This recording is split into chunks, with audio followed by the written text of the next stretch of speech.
Welcome to Evergreen Speedway's Home Track Heroes on Seattle 11.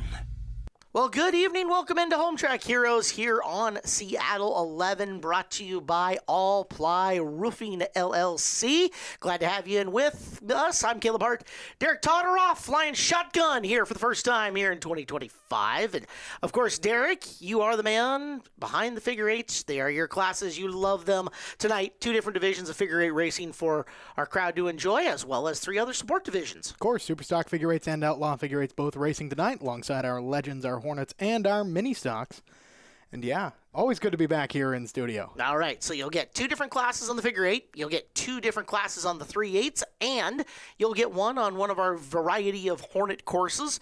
We'll figure that one out coming up a little bit later. But for starters, let's give you some heat race action as the Chain Link Express Wash Outlaw figure eights are on track and ready to go 8 times around. This means nothing for pay. This means nothing for lineup for the main. It is merely season championship points on the line. And it's Howard Mackey in the 68 out of Gold Bar, sponsored by Bubba's Roadhouse.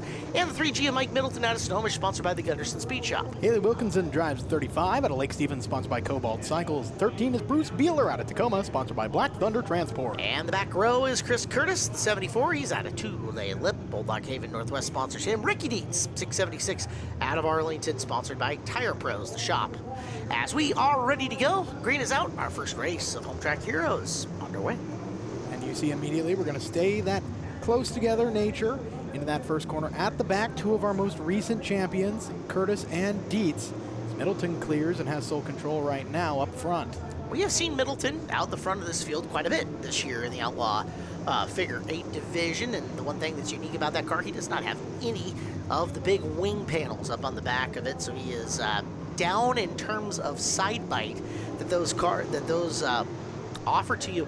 Also, a lot of them have transitioned to run some kind of big wing in the middle of that to add some downforce. As Chris Curtis looking the wrong way at the North Pole. Curtis is around. We stay focused here on the battle between Beeler and Mackey, but there is the caution for the spun around number 74, Chris Curtis. So you can see Curtis has the roof, also has the big kind of dish up in between that to get the downforce on the car, as they will circle single file, and you will get a look at exactly how Chris Curtis got around. Yeah, it looks like contact between Curtis and Wilkinson. Then some secondary contact as well that demolishes the right side panel of the 35 and embeds a shard of sheet metal sticking out of the side. Oh boy, so yeah, boom, rear bumper to side of the Wilkinson car, and we'll see if we can get a visual of that one, but already some chaos and destruction in the Outlaw figure 8 division, and don't want to see that. No, it may be the selling point, the little bit of chaos that we see throughout these divisions, but as we get the Delaware style restart and the green flag, it's not what the drivers want, and definitely not what they want in a heat race. Okay, so taking a look, yeah, that Wilkinson car got tore up. It's kind of subtle, but it is definitely there. As Middleton back to the lead, Mackey 2, Beeler 3, as those drivers are working their way in and through. As we'll let them sort out. Again, 8-lap race is going to go very, very quick in our cars that have got massive, massive engines in them and lots of downforce. See Beeler making the move to the high side, trying to fight back against Middleton, but as he slides further, here is the 676 of Ricky Dietz fighting along the top side. Halfway home, 4 down, 4 to go. Dietz gets loose in the corner, and that allows Curtis to get up to third. So from spun out to third place, Chris Curtis making some hay while the sun is shining. And there goes Middleton with the big push. Chris Curtis from spun out to the lead in just 5 laps. Oh, contact. Big contact. Ricky Dietz getting the wrong end of that, along with Bruce Beeler. Yeah, it looked like Beeler got into the back of Middleton, move him up the track. Typical bump and run, tried to make the move stick to the low side, didn't work out. Let's see the result. They're both sideways coming across the line, hooked together, and then Dietz, a little bit more power, spins around, collects 13. Well, these heat races have been not without action, not without contact, which it's early in the night. We expect some physicality from our Chain Link Express Wash Outlaw figure 8s, but yeah, not necessarily in the heat race. Really, Dietz demonstrating the tried and true method of if-gap car right there. Yeah, no kidding. So we'll continue. Let's get them re-racked and stacked up. There's only a few laps left in this, so it'll be a couple of laps shootout. Chris Curtis has moved his way all the way to the front from the back of the pack after spinning out already. And with just a handful of laps to go, we're back underway. Dietz has gone back to the pits. We stay with Curtis in the lead. Middleton side by side with Wilkinson for second. Beeler clears Mackey to go to fourth. Side by side for the 2-spot indeed. Wilkinson and Middleton. Haley, despite having that big old gash down the side of her car, is up into the 2-spot and looking very strong in doing so. Now both your top two of the cars involved in that first incident. Some smoke coming off the 3G. Might have been some brake issues on that one. Well, he's got her settled in and okay, at least for the time being, as now it is Beeler looking for every opportunity to get by. One more time around here on our figure 8 course. If they had been running a circle around this course, it'd be about a 5th mile, but they got to crisscross and do one set of corners at a time. Extends out the total distance of it as checkered flag is out. Chris Curtis gets the victory over Haley Wilkinson and Mike Middleton. One down, one to go, because we're going to give you the second heat race action here for the Chain Link Express Loss Outlaw Figure 8s. Let us throw you the lineup for them. And on the pole for this one, it is going to be Richard Shanebrook, the unsponsored car from Parts Unknown. Next to him, the JE55, Jessica Wilkinson out of Marysville, sponsored by Pilchuck Heating and Air Conditioning. Uncle and nephew in the next row, the 767 is Jamie Corbett out of Arlington, sponsored by A1 Auto Service Center. The number 9 in the Vern Dietz throwback car, Dakota Wilkinson, sponsored by Tony V's Garage, hailing from Lake Stevens. And the third row is Ryan Clark, Grand Falls, his hometown, Action Machine, the sponsor. And Zach Larson in the 83G, sponsored by Brundage Bone Concrete Pumping. We are ready to go for another 8 times around with Shanebrook and Wilkinson leading them down. The 9 and the 51, your 2 points leaders coming into the night. The winner on night number 1 being the number 9, fastest qualifier to enter, today was the 51 of Clark. So green flag flies and a good start for Wilkinson, returning to the Outlaw division from when she came before. We hadn't seen her. A lot of Superstock figure 8 action over the last few seasons here at Home Track Heroes, but originally had been an Outlaw driver and now is one again. However, her last namesake, Dakota Wilkinson, gonna go right on by, gonna run by code. Yeah, her nephew gets on by and up into first. Has some pressure coming from Zach Larson, driver of the 83G. 3 quite accomplished drivers without titles running up front right now, 1, 2, 3. Dakota, of course, winner of the 2023 60 Minutes of Fear race and the first race of the season. Zach Larson, one of the most successful Washington drivers ever to drive the Indianapolis 3-hour race. And Ryan Clark, fastest qualifier on the night. You look at that, Larson made the big push. He got by Wilkinson, but then cedes 2 spots in a big hurry. Ooh, I think he just pulled off. Yeah, Clark and Dakota Wilkinson get right back by. So Ryan Clark now up in the lead. And you say, guys, without championships, that's season championships. Both of those drivers, you had mentioned Wilkinson and Larson, huge individual race wins here at Evergreen Speedway. Oh, I mean, Clark, no slouch himself, 2024 60 Minutes of Fear champion, has shown some real speed in that number 51. Down to 3 laps to go on this 8-lap heat race, and behind him, Shanebrook in the 98 is doing his best to play some defense and got tagged in the shot to the shorts for his work. Corbett got into him. Around goes Shanebrook. Oops. Well, Clark continuing to lead. Not sure if we're going to see the yellow. Well, Yeah. Shanebrook seems to be out of the way, so we stay green. 2 to go for the number 51, the Rocket Ryan Clark. And quickly like that, down to 1 lap left. So just like that, Shanebrook trying to get back on rhythm, and the leader right on his tail looking to put him a lap down here in the heat race. Clark in that black and red number 51. Cut the blue out of the equation this year. Focus on the man in black.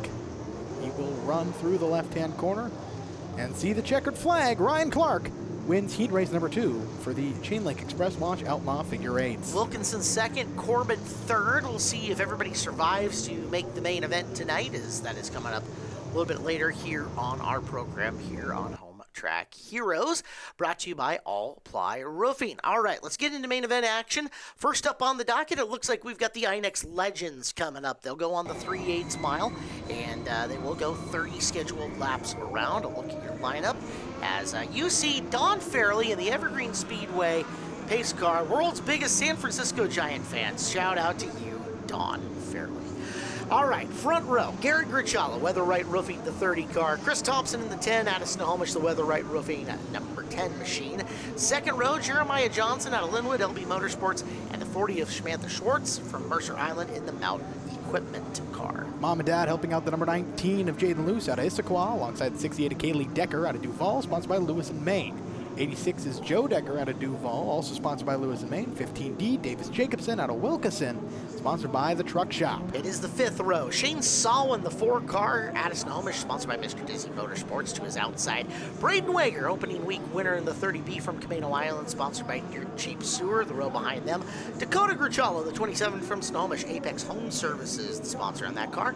And the youngster Damian Harris, car number 20 from Lake Stevens, sponsored by Flowmaster Gutters. The 11M is Rick McNeil out of Bellevue, sponsored by Optimus Construction. Thermotech aboard the car beside him, the 86X of Jeff Mueller from Lake Stevens. Northern Environmental on the Puyallup native, the number 11 of Danny Arnold. While 76C, without a sponsor, put your business aboard Josh Vlock's car out of Edmonds. Let's go back to row number 9. Bella Luce, the 55 from Issaquah, looking for some sponsors herself. Ian Humphreys is next to Bella out of Renton, the Masonator Racing car. Nathan Adams, hometown unlisted LB Motorsports, sponsors the 65 in row 10. And to his outside, Brian Grant, the 29G out of Maltby, sponsored by Unknown Tattoo. Matt Dugas drives the 24D out of Mukilteo, sponsored by Tacoma Comedy Club. 21 is Grayson Miller out of Puyallup, sponsored by Veterans Roofing, and rounding out your field is the number 9 of Adriana Camp out of Monroe, sponsored by the Legal Umbrella. I have never seen somebody with a comedy club sponsor. That is definitely a different thing for Dugas. Really? Yeah, first time in the, oh boy, dating myself here, since 1996 I've been doing this race car announcing thing. So yeah, first time in 29 years. That's random and weird, but good for Matt. Get that money. Get that comedian money, buddy. There you go, left-hand corner for the Speedway Chevrolet base car. Graduate from the karting ranks is Dugas, so we'll see how he adapts to having 4 wheels and a roll cage and seatbelts. We will see the green. Everyone's spreading out like a swarm of angry wasps into turn number 1. And clear is the 30 of Garrett Grichala. All Ply Roofing, the new sponsor for the Inex Legend class. Happy to have them aboard. Now, lap number 1 coming to a close, and out front, the ticker comes up, and you're going to see a bid for the lead. That looks like it's going to change Chris Thompson. Shooting to the low side and looking for room, but we have got cars together already. Caution flag is out. The 9 of Camp and the 76C of Vlock. Yeah, early for both of them. Camp, the daughter of Austin Camp, who we see in street stock racing competition. And around, oops, it happens. These Legends very hard cars to drive as Vlock goes splashing into the innocent Uke tire and knocking a little water up in the air.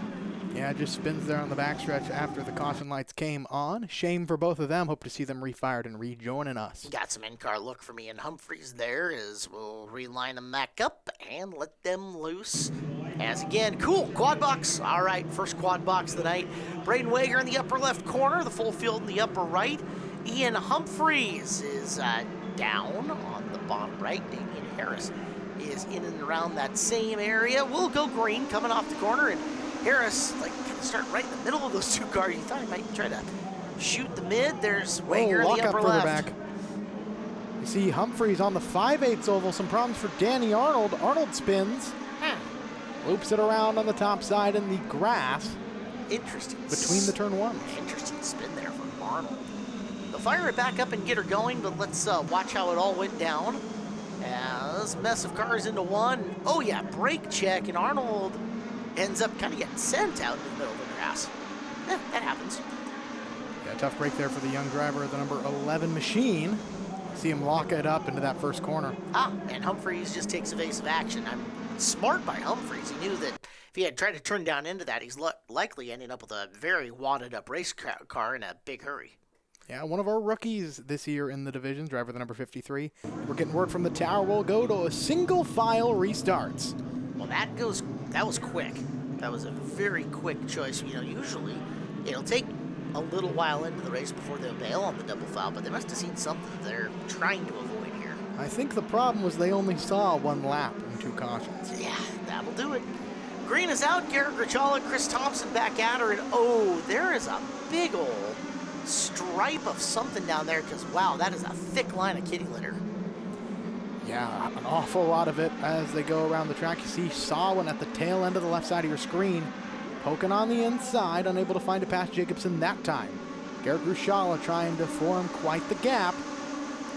That speedy dry right in the racing groove too, like right where you've got your right side tires going into the turn and left side through the apex of the corner, and it's doing its job. It's soaking up the moisture that's on it, but it's like running on marbles to an extent. You can't quite get the grip that you're looking to out of it. So Inex Legends, the all-ply roofing Legends as is on track, and try to get some laps up and going as we're going to take a commercial break.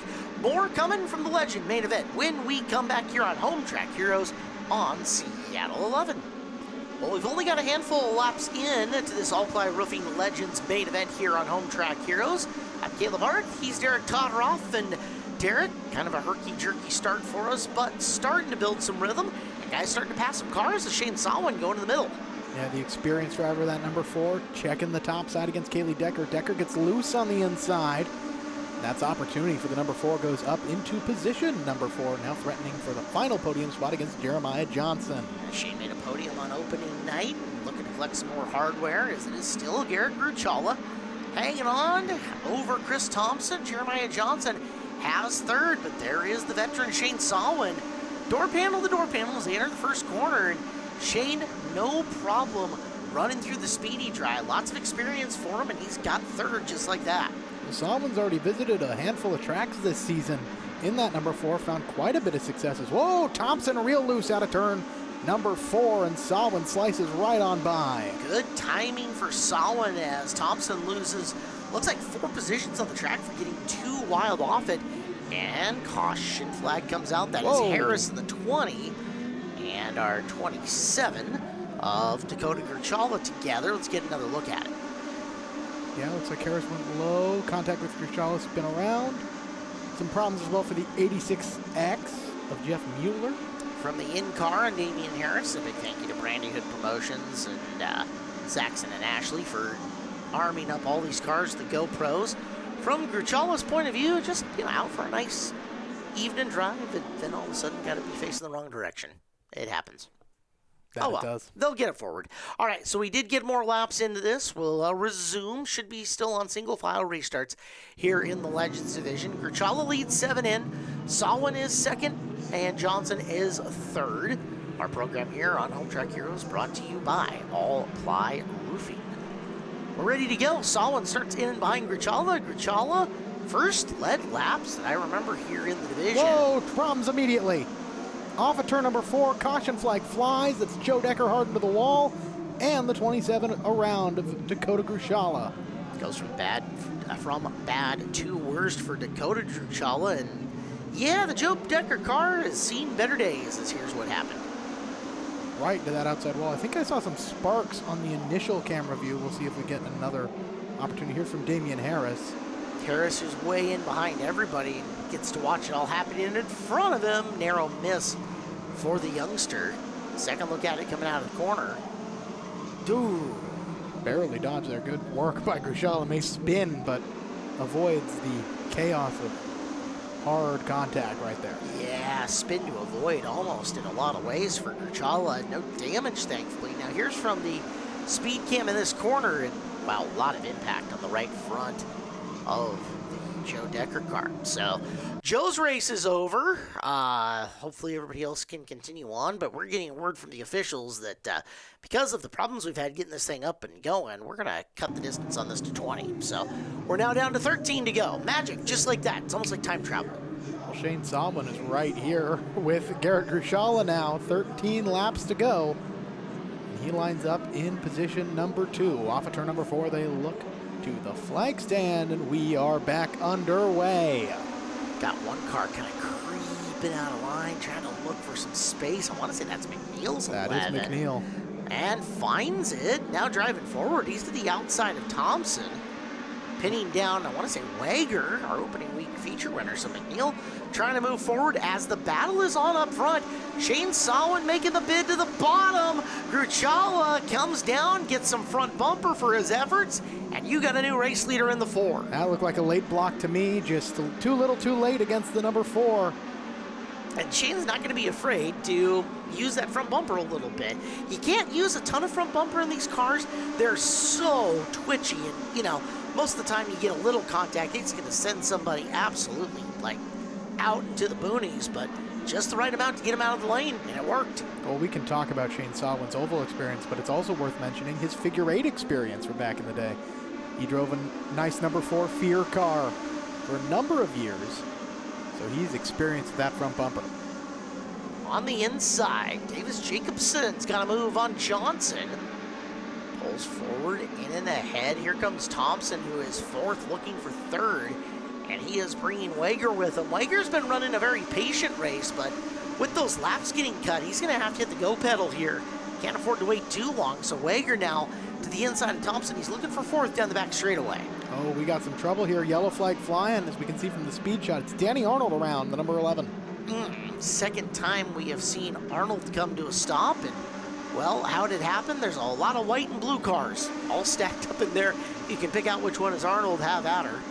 And into that little group, gets sent, and that'll have to do the trick. So I think that might have been V-lock contact between the two of them. It happens, as laps now at a very, very minimum here for the Legends. Let's watch and see. It is Sawin leading, Jacobson 2, Johnson 3, Thompson 4, and Wager in the 5th spot, with just single-digit laps to go, 9 more times around. See what the 30B can do. Your opening night winner, your 2024 most popular driver at Evergreen Speedway. As we get the green, and Sawin makes it look easy, just holding down that line. It's, woo, Johnson slow in the inside line, going to hold up the 30B, and the 10 machine of Thompson now up into 3rd. Yeah, this is a big problem for Wager if they're too wide in front of you. Where do you go to get around them? The 3rd groove has not really been proven in the Legends division here. Guys will try once in a while, but we've never seen it run to big success. Jacobson doing a good job keeping with Sawin here. First couple of laps after the restart.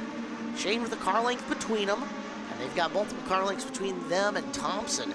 So down to 7 to go. It has been a minute since Sawin was in victory lane here at Evergreen Speedway. He's got a maelstrom going on behind him.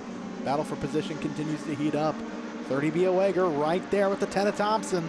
Got to be keeping his fingers crossed that this stays clean and green at this point in time, because this pad is just enough. And, you know, one of your fastest cars on the track, and Wager is still a number of car lengths back from him. With 2 cars to get around before you can even challenge, as Shane opens it up down the back straightaway. Coming into 5 laps to go, Derek, and guess what? I spoke it into existence. Here's another caution. You're as bad as Ben is at this. Well, you know, Ben's got a special talent for laying the whammy on people.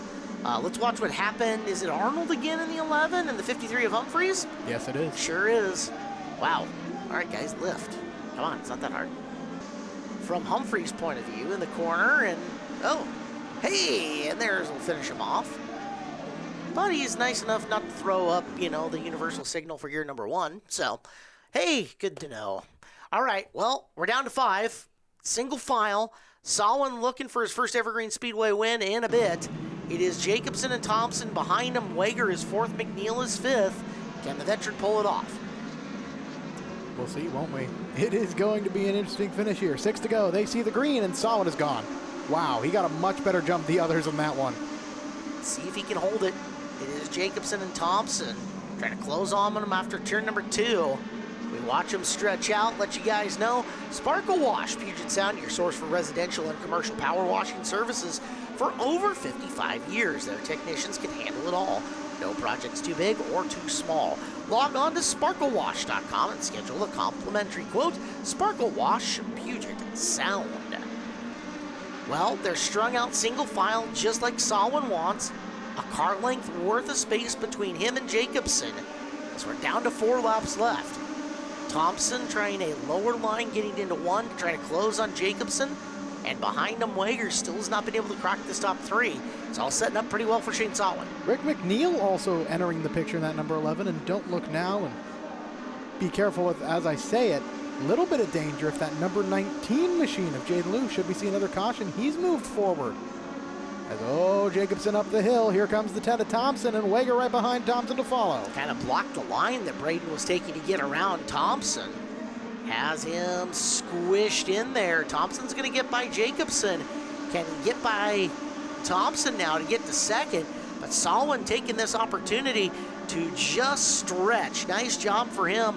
Half a straightaway between him and his closest competitors.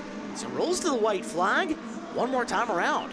See McNeil clear Jacobson further back. White flag out for the number 4. Here's the best battle on track, though. The 10, 30B, and 11, all under a blanket. Looking low. Wager can't find it. Backs off. Into turn number 3. The 4 leads us through.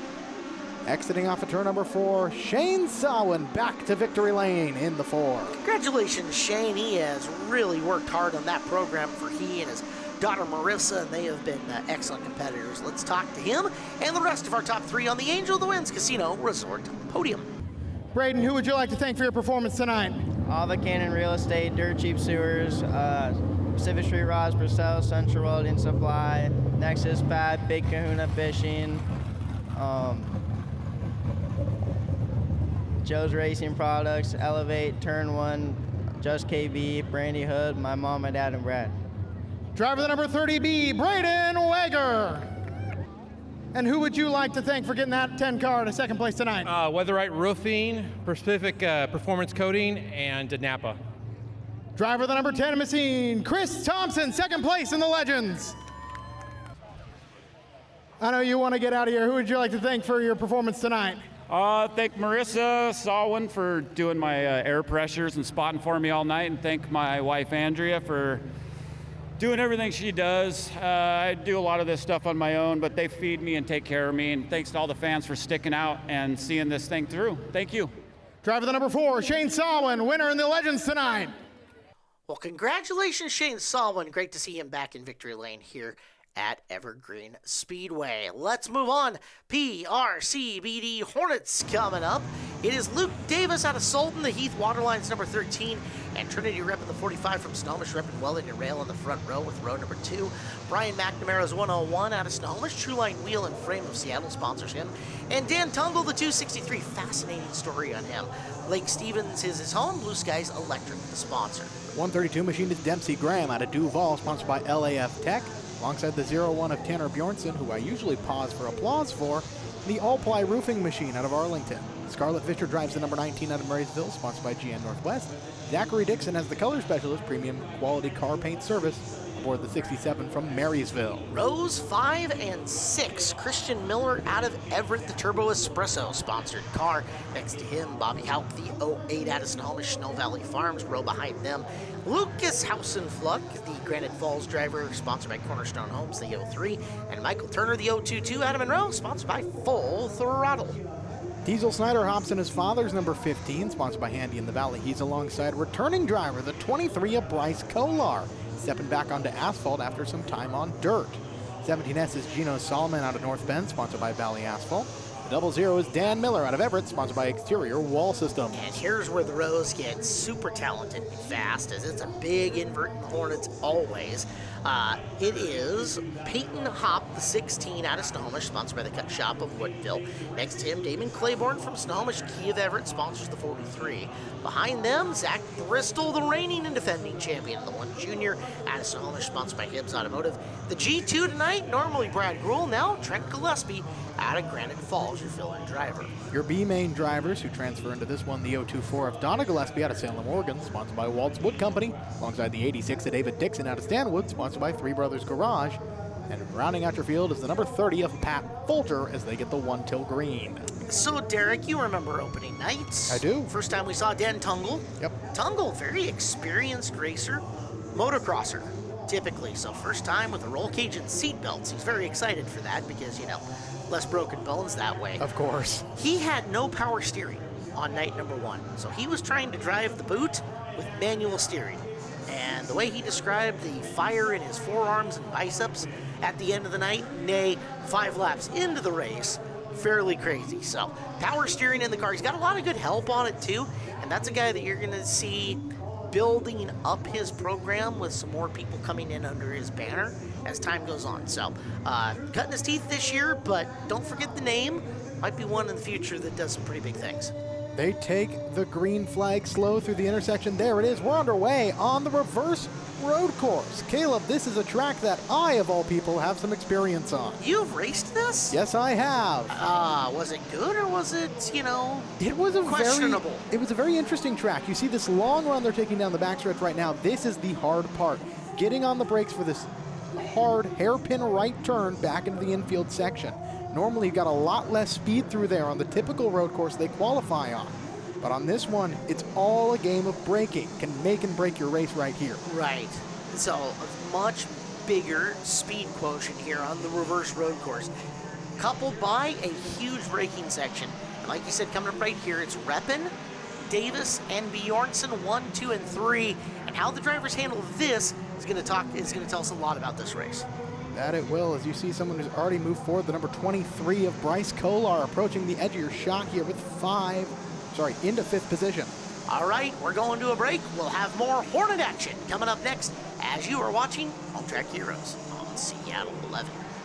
Well, we are knee-deep here in a Hornet main event. The PRCBD Hornets are on the racetrack, and they are flying around the reverse road course here on Home Track Heroes on Seattle 11. Huge thank you to our show sponsor, All Ply Roofing LLC. I'm Caleb Hart.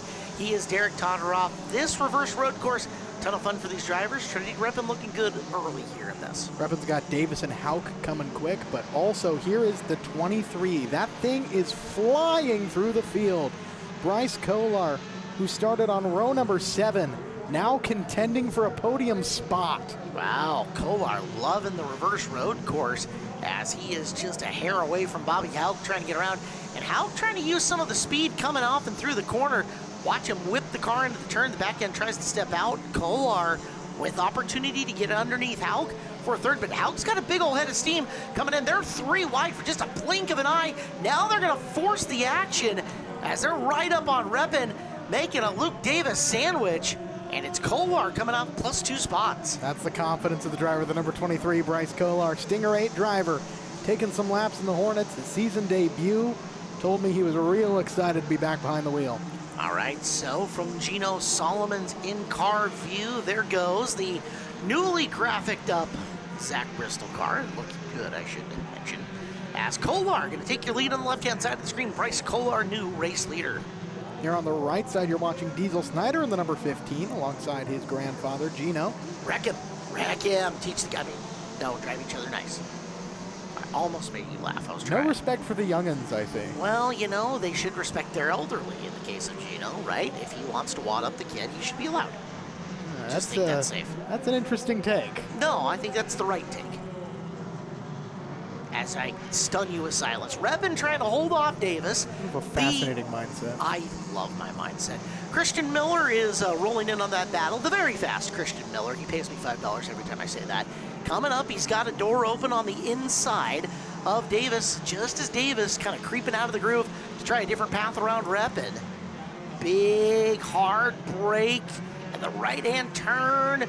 Reppin a good job of getting through smooth, and ooh, you saw a more vicious collision in my head coming between the two of them. Well, we got cars tangled up back here. Speaking of vicious collision, yes, good timing. Speaking of Gino Solomon, who's involved in that one with Tanner Bjornsson, And Lucas Hausenfluck, and Damon Claiborne. Yeah, Damon's got the blinkers going, but not the race car, and that's bad. So we'll go caution. Yeah, a lot of chaos there into the turn as Claiborne finally gets it fired back up. Let's take a look and see what happened. Our awesome Seattle 11 film crew. Off the front bumper of Zach Bristol. Wow. Amongst friends, Zach, my goodness. So second look, here's from Hauk's point of view. And, oh yeah, Solomon got a real shot at the shorts to get around that corner. Here's from Gino's point of view. The car was straight, and then all of a sudden it wasn't. He gets to wave to Fred Flintstone at least. Yep, Hausenfluck in there. Oh, wow, what a shot to the passenger side door from Bjornsson to him. Here's Bjornsson. Little love tap before he got a lot more violent. Nowhere to go for Bjornsson. So here's from Lucas Hausenfluck's point of view, and yeah, all it took was that chain reaction, and Lucas had nowhere to go. He couldn't dive out, probably couldn't get the car woed up in time. Here's Claiborne, who, yeah, I mean, laid the chrome horn to him, and then the rear bumper of Bjornsson ends up sitting on his hood. That hood that we saw, flapping in the breeze on last week's show. 2-week ago show. Sorry about that. We'll go back to action. PRCBD Hornets are on the track, and we've made some laps here in the main event. 8 down, 22 to go. Let's look at it from the quad box again. It's the Derek Hobbs special. Repping up in the top right, Hauk in the bottom right, Diesel Snyder on the bottom left. He is in 5th. You see him get run up here to the high side. A lot of chaos already as Bryce Kolar, happy to say, I am checking out of here. I had never seen the red underglow on the Christian Miller car. First time. It's a newer addition to that 77 machine. I like it. Now you see how tight that right-hand turn is, and the back to the left. Meanwhile, Trinity Reppin getting leaned on as Reppin about cedes the spot to Davis, getting physical. Davis, they go door panel to door panel through 1 and 2. He's on the far left. Miller had a look underneath. And coming in behind that, who is that crashing the picture? Way up around the high side, trying to pick up the number. Is that Diesel Snyder? Snyder's in the 15 here. He's right now in 3rd following that contact that sent around the 45. So Diesel Snyder picking up some spots and going to the way outside to make his way in. We have got to thank some of our fine Evergreen Speedway sponsors, PRCBD. Swing by PRCBD in Arlington for all your CBD questions or needs for people, pets, and more. Go to prcbd.com and use the promo code RACE. That's R-A-C-E, RACE.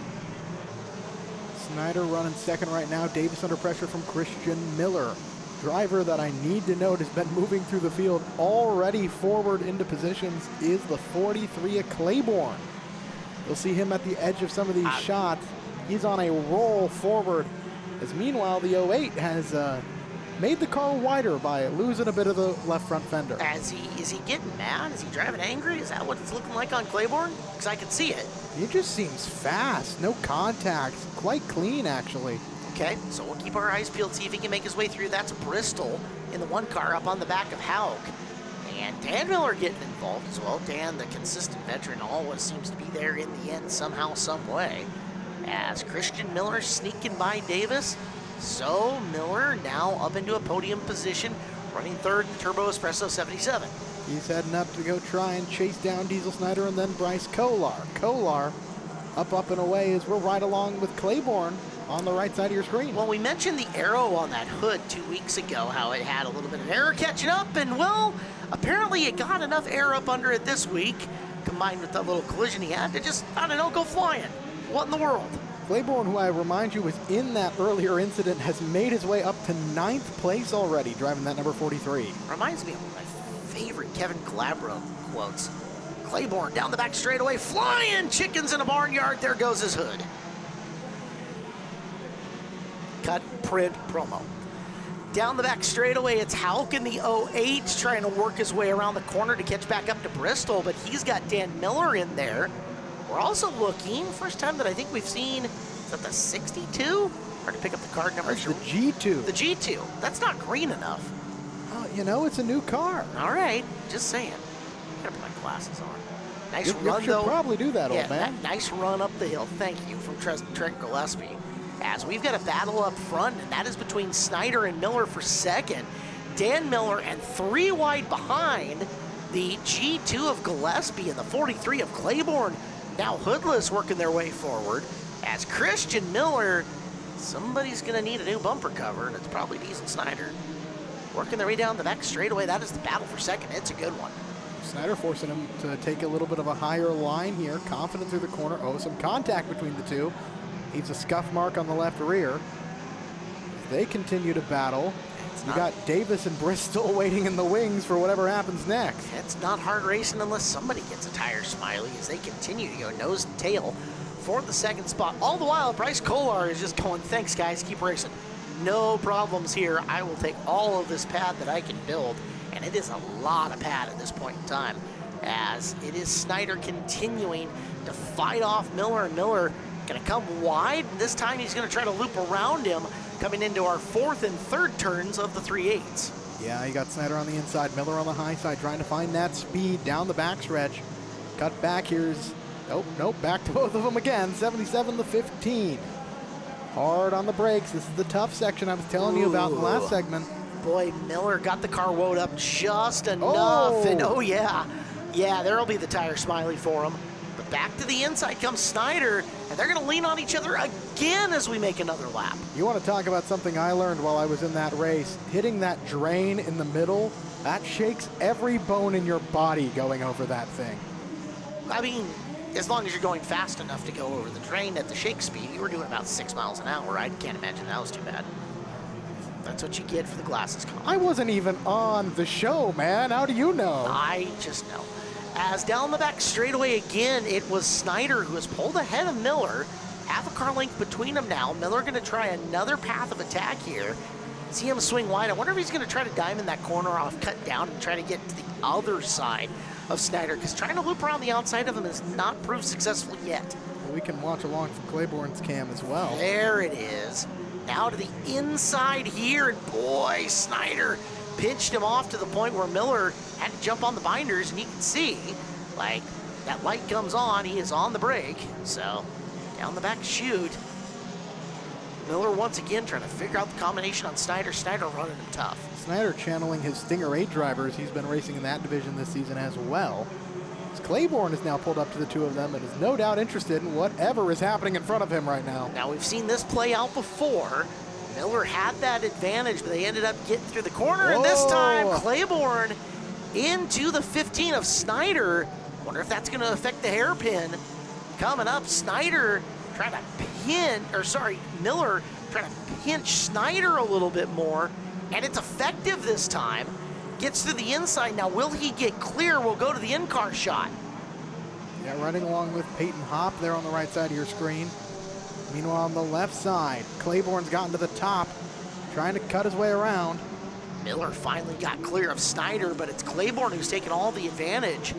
Damon Claiborne with the nose ahead of Christian Miller. Time is getting very short. Look at that. Wow. Those guys like each other, too. Contact on both your screens. Peyton Hopp also got into Dan Miller while Claiborne gets into Christian Miller. We continue. Wow. This ever chaotic race. Here's Kolar.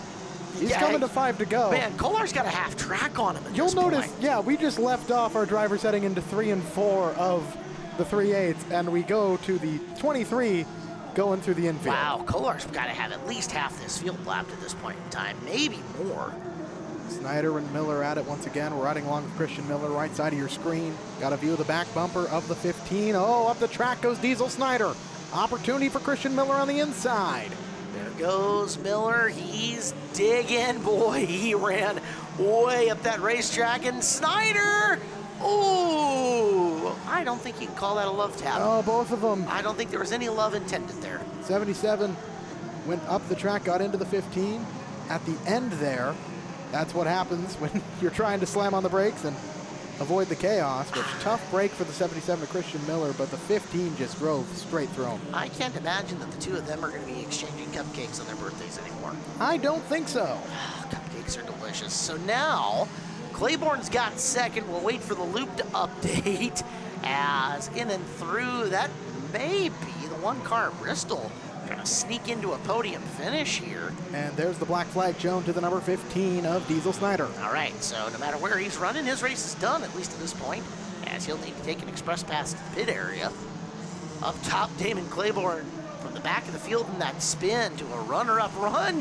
Trinity Reppin almost loops her. Great save. Beautiful job there. 2 laps to go for the now hoodless Damon Claiborne.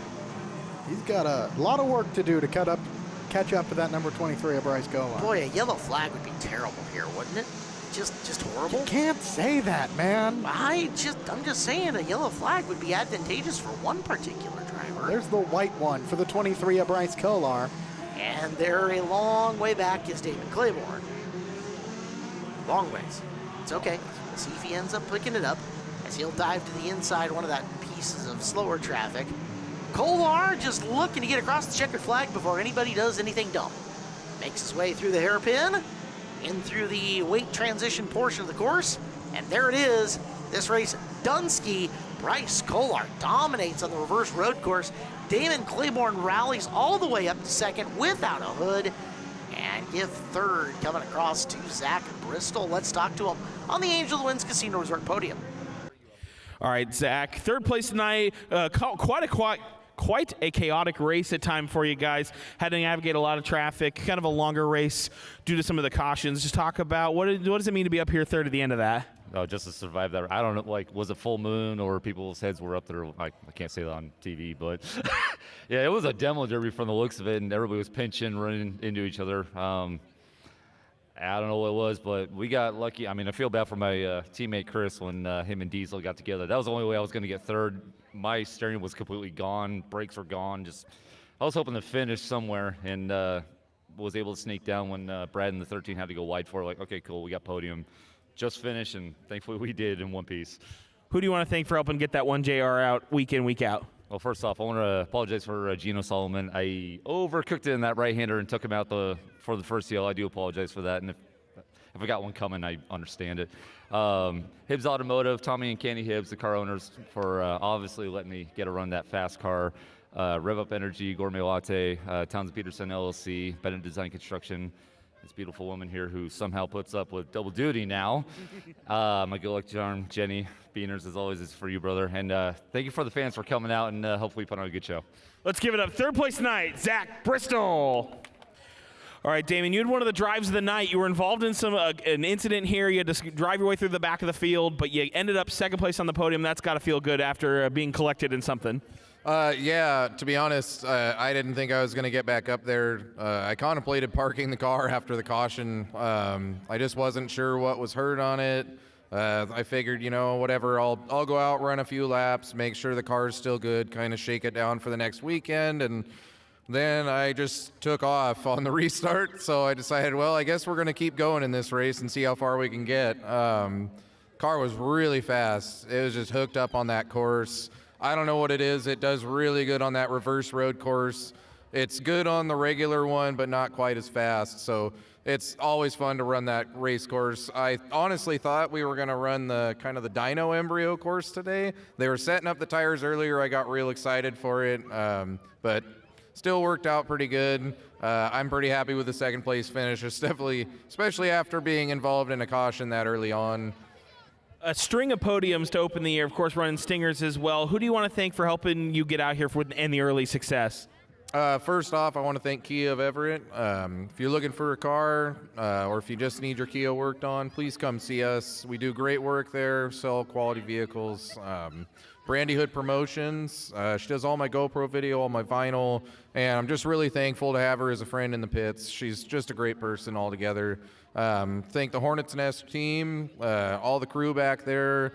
Just, it's a great group of guys, a lot of camaraderie, it's a lot of fun, so I enjoy it. Let's give it up tonight. Second place, Damon Claiborne. Bryce, a triumphant return back to Evergreen Speedway.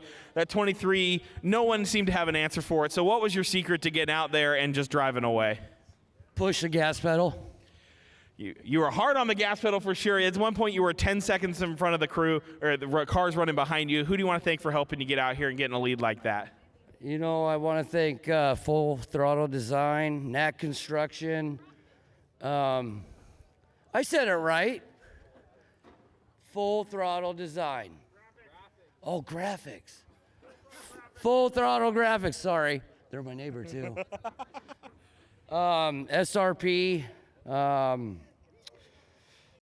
TNA Towing. I mean, there's a lot of sponsors I'm going to forget. I have a piece of paper in the truck, and I forgot to bring it up here, but, I mean, there's a lot of people to thank. I mean, I don't do this by myself. The racing out here is good. I'm going to miss racing. I'll be back July 6th, 12th, State Nationals. Awesome. Let's give it up one more time. Your race winner, back on the podium in the return, Bryce Kohler. Well, after an eventful Hornet main event, we're going to change courses even, as we go to the Superstock Figure 8s here on Home Track Heroes on Seattle 11, the Monroe Grocery Outlet Superstock Figure 8s. Our program is brought to you by All Ply Roofing, and we are ready for our lineup. It includes the 11 of Plain Manning out of Gold Bar, the Be Happy carpet cleaning car, the 43 of Sheridan Vincent from Darrington, the Siskin Power Equipment Machine, the 5 of Quentin Borison out of Aberdeen, Mary's Towing sponsors him, and the 88 of Guy Litz starts fourth out of Seattle, sponsored by Protocol Plumbing. The McCarthy General Contractor 17X is Ricky Argus out of Stanwood, alongside the BECU 67 of Mackenzie Dietz out of Monroe. Driving the number 78 is Jeff Anderson out of Sonoma, sponsored by his family and friends. In the 36 tonight, the Cowboy, John Carlson, sponsored by Papa's Bar. Final 3 starters, Dawson Cox is in the 45 car, Pro HNS, the sponsor on it. Tasha Dunn, the 369 out of Sultan, sponsored by Multiply Roofing LLC. And Chris Southard, the 76S out of Everett, in the All Solved Plumbing car. So 11 for 30 here on the figure 8 course. He are going 40. All right, 11 for 40. He is Derek Todoroff. I am Caleb Hart. Derek, it was a fun opening night here for the Super Stocks. Let's see how much fun we have tonight for these guys and girls. A couple of drivers making their season debuts. Yes, we got a couple of Ricky Argus in the out for the first time. I can talk, I promise, in the 17X machine. 76S of Chris Southard putting the Super Stock in Super Stock Figure 8 with that machine, its debut as well. Dawson Cox back behind the wheel of a Super Stock Figure 8 for the first time since winning Figure 8 Nationals last season. That is the second Vincent car, is it not? That is. All right, powerful car, good driver. We know that's a good combination, so. Cowboy in the number 36, his debut on the Figure 8 track this year. The 50 car out in Indianapolis this season. Yes, indeed. I've seen Cowboy a couple of times over the off-season. Excited to spend some time out there, but nice to have him home for this one in a car that we know can get around. We saw Steve Peters really get that car around good in the opening week. Litz up here into the lead off the start. Getting away from the 43, the 11 trying to fight back on the high side. Not going to do it. Ooh, a little bit of contact there between the 43 and the 11. The 5 of Borison trying to pounce upon that. Very rare that the Borison 5 car has this far up of a starting spot. I think it's the first time in forever that I remember Quentin starting as far up as the second row. I believe a 5 car invert, if I remember correctly. That's going to help him a ton as he's already sitting in position number 4 and looking for more. Making position number 5 as the battle we're watching is 3, 4, and 5. Blaine Manning, John Carlson, and the 5 of Quentin Borison. A lot of race wins stuck in that little group right there. As that is actually 2 through 4, as you saw the 43 at the edge of your screen of Sheridan Vincent take the pole off to the pit area, getting some work done. Top of your screen that time. So it's Cowboy right there on the back bumper, the number 11 of Manning. While Dawson Cox has entered the picture fighting against the number 5 of the one-armed bandit. You get these fast drivers up to the front of the field early, and it bodes for some really good racing, and they're going to end up shooting these intersections and making some things happen. Manning has had some pretty good runs in the 11 himself, so we'll see what he can do. Because right now we're all chasing Guy Litz in the 88. Yeah, that 88 machine pulling away, forming a bit of a gap between him and the number 11 of Manning. Manning has a rear view mirror full of a lot of talent there. I believe 16 or 17 combined titles in 3rd and 4th right now between the Cowboy and the one-armed bandit. What do you figure, 100 featured wins plus? Oh, yeah, at least. Yeah, that's going to be a chunk of them here as 2 of the absolute all-time greats of figure 8 racing, not just Super Stocks here at Evergreen Speedway, because we know what Cowboy's been able to do as an outlaw. Yeah, people often forget that Borison, oh, never mind, we'll talk about that in a moment. Big hit there in the intersection between the 43 and the 88. Vincent coming back out onto the track, and that's your leader in the 88 car, and Litz that ends up clobbering him. Ooh, look at the damage in the front of that. Guy Litz was doing everything he could to avoid it. Smack. Tough hit there. Isn't there, we'll watch from the Borison in-car, isn't there a generally accepted agreement that you don't shoot the intersection at full speed coming out of the pits? It's been the subject of discussion following this incident. I'm hearing from the pits. There's been some talk. There's been some talk. Yeah, well, we just saw the chaos that it created, and unfortunately, new race car parts going to be needed on the Vincent car and probably the Litz car as well. It's also going to give us a new leader, as let's hand it over just 5 laps into this to Blaine Manning. Oh, and by the way, put the 36 of Carlson and the 5 of Borison on the row next to each other. Yeah, that is some dangerous combo behind you. Borison, I wanted to mention, drove an Outlaw for a number of years himself. Okay. Drove his number 21 car out here at Evergreen Speedway for a couple of years. Did we not see Carlson for a full season in the 5 car as well? We did. He won a title in it. Yes, so storylines intermixing all over the place. Those are actually your past 2 Superstock Figure 8 champions. Well, we're going to see if one of them can be your present Superstock Figure 8 main event winner. Manning gets away. Meanwhile, the 36 of Carlson gets to second. Borison trying to fight to hold on to third as Yargis trying to do some good things in the position and working his way around the racetrack. Here's Cox there on the low side. This is a new sort of line. It is a joy to watch. Watch how the 45 corners through the right-hander.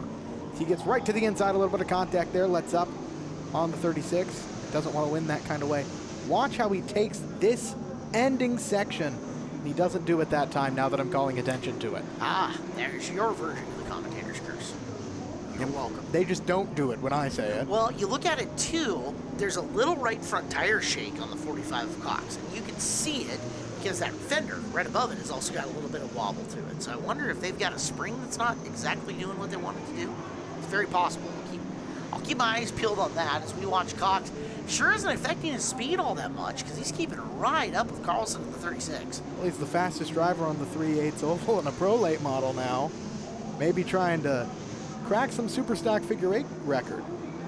You're a new track record holder indeed in the Speedway Chevrolet Pro Late model division. So Cox looking for more accolades as we've got a slower car right in front of your leader. Manning gonna have to deal with slower traffic right in front of him. Let's see how he chooses to attack it. Those are sparks coming off Tasha Dunn that time. Dunn moving aside. Here comes 36. Right to the back bumper. We were all in line first through fifth for a little bit. We're back in that position. It's Manning, Carlson, and Cox. 10 laps in this next time by and 30 to go. As Blaine Manning doing everything he can to keep the veteran in John Carlson in and behind him. It's strange seeing Carlson in that car. I keep wanting to call it Fleischacker or Peters, but caught myself. Again, Bill Fleischacker, car owner, he has put good talent in the car over the years, and it's shown that it can be fast, and tonight trying to prove it can be a feature winner. Yeah, that's what we've come to expect from that 36 car. The talent we've seen behind the wheel. Right on the tail of Blaine Manning, who drives that number 11 machine. Saw it last year with him in the car under the number 68. Taking a look at it too, Manning, right now they're in the north pole or the left-hand turn, depending on how you want to classify it. They're coming up. This will be the south pole or the right-hand turns. Manning is leaving the corner entry open just a little, not a ton, but it's going to be enough, and you can see an example of it right there. If Carlson can get there at the right point in time, he does have an opening here to get by. So the 45 did actually do it that time.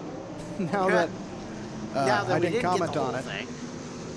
So we'll take a look, and again, it is Carlson pursuing Manning out and around the racetrack here in the Monroe Grocery Outlet Superstock Figure 8s. Our segment brought to you by Tire Pros, the official tire dealer of Evergreen Speedway. Tire Pros, your one-stop tire retailer where honesty is the best policy, and they have a hassle-free guarantee. Tire Pros has all the national brands and offers a nationwide warranty on your tires. Go to TirePros.com. We'll see if he does it again. Now that I've called attention to it, I want to talk about it, but I want to see him do it so you're all under the same agreement of what he's doing. Showing some sparks there at the beginning of the turn. No, he's not going to do it again. Well, he is right on the back, though, of the 36 of Carlson, so maybe he's having to alter his strategy now that he's right up close to him. Well, this is, if he pulls this trick off, if it works as planned, I think he might have a great shot on that 36, and I think he just hit the Uke tire with the 45. Well, they're in and around. You also had the 36 of Carlson getting to the door panel of the 11 of Manning.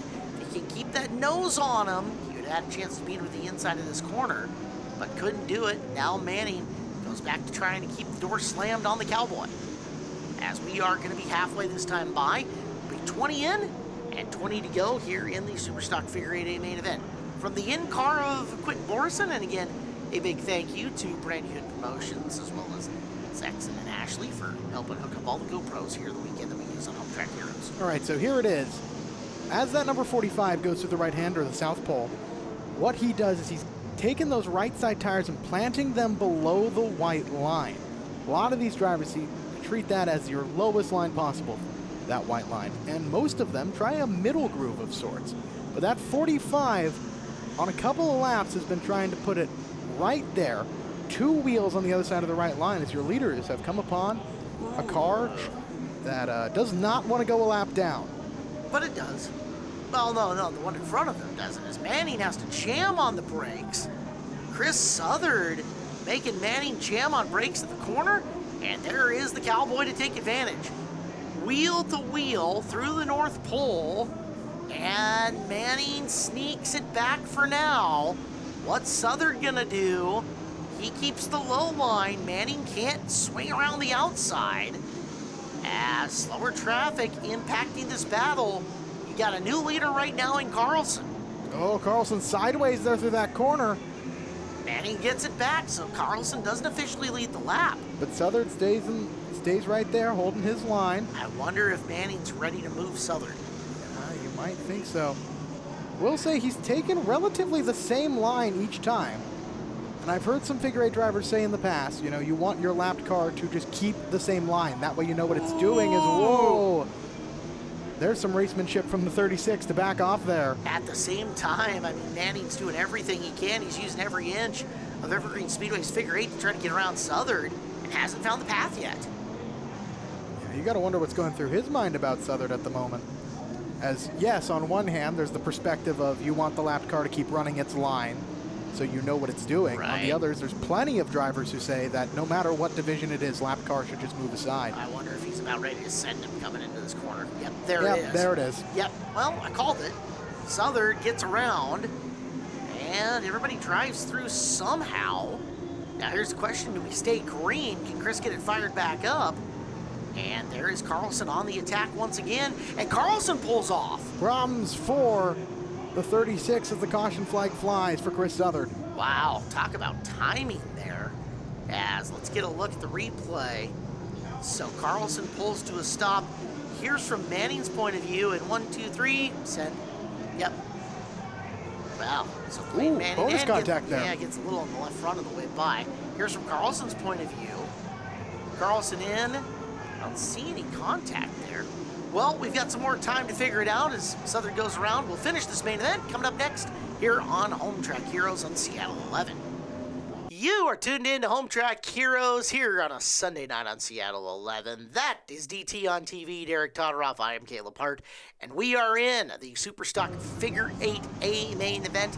Under caution currently, pace laps with your leader, Blaine Manning, 13 to go, and boy, does he have some sharks in the water sitting behind him, Derek, and Quentin Morrison and Dawson Cox. He's got the defending champion and the defending Superstock Figure 8 Nationals winner behind him in row number 2. So it will be hard-pressed to hold on here with 13 to go. Our program brought to you by All Ply Roofing, as back out to the lead goes Manning. He's had it for a while, and he has had a lot of speed in and behind him. Now it's Quentin Morrison's turn, the one-armed bandit.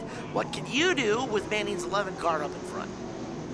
Yeah, that 5 car is a dangerous threat no matter who's behind the wheel, but even more so when you've got the driver behind it tonight. Wow, I'm just on a roll today with talking. Well, Morrison has been one of those guys that sometimes leaves you speechless just because of the things he can do with only one arm in that race car. Between shifting, getting around multiple different corners, and then processing everything that has to go on. Quentin's pretty incredible, and we've seen him do some pretty incredible things. Multiple-time track champion, right on the back of Blaine Manning, your opening night winner. Has got a nice lane to his outside coming into the North Pole. I've seen him do a donut with the steering wheel out the window. That's kind of crazy. It's a lot of crazy. Good crazy, though. He's a car length back of Manning as they come into the right-hand turn, and Manning has consistently left the low groove open through that first third of the corner. Nobody's been able to really make him pay for it yet. Morrison going to try to do it as we come into single-digit laps to go, 9 to go this time by. Waiting for an opportunity. That iconic blue and pink number 5. Oh, might have one there. Not quite. As, whoa, problems for the 45. Those 2 front wheels are pointing 2 different directions. Front suspension broken on the Cox machine as we're going to get a look at how it happened. Again, our Seattle 11 film crew with, I believe, 3 replays. And here is replay number 1. Got a little bump. And into the uke. Poor innocent Ute tire once again gets hurt. Here is from Dietz's contact, and yeah, it was just enough as Cox ends up in the, here's from Dawson's point of view. Just another just another typical, and we've remarked so many times, Derek, that this division races physically. A bump in the a bump at the corner is not uncommon. It's almost expected.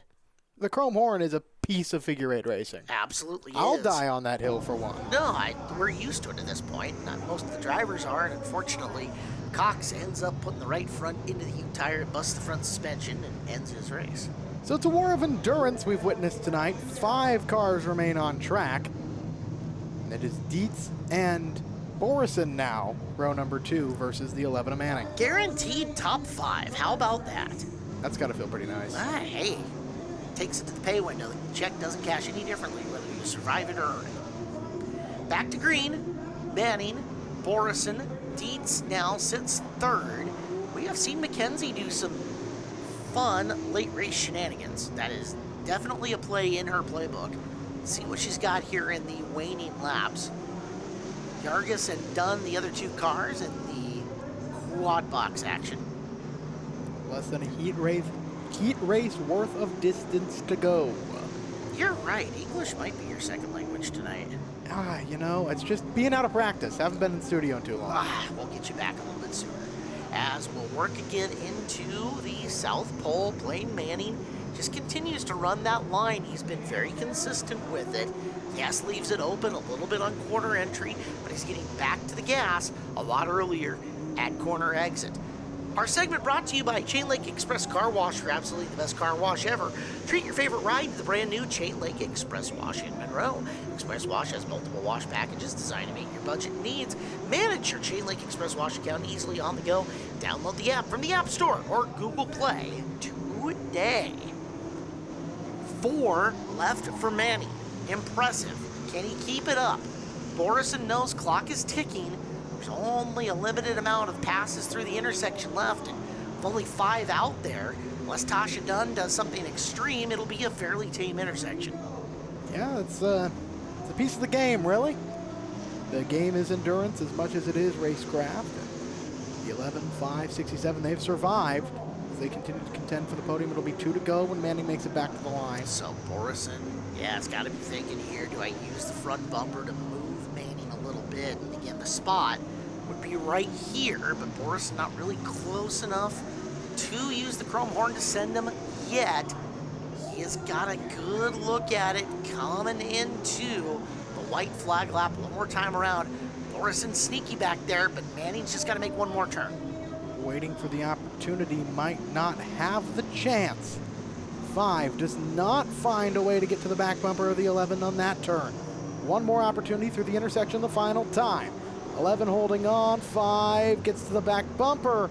Manning keeps it grounded, and he will hold on. Race winner, the number 11 of Blaine Manning. Heck of a race for Blaine Manning out in front. Borison 2, Mackenzie Dietz. Let's get it from the driver's perspective as we go down to the Angel of the Winds Casino Resort podium for our interviews.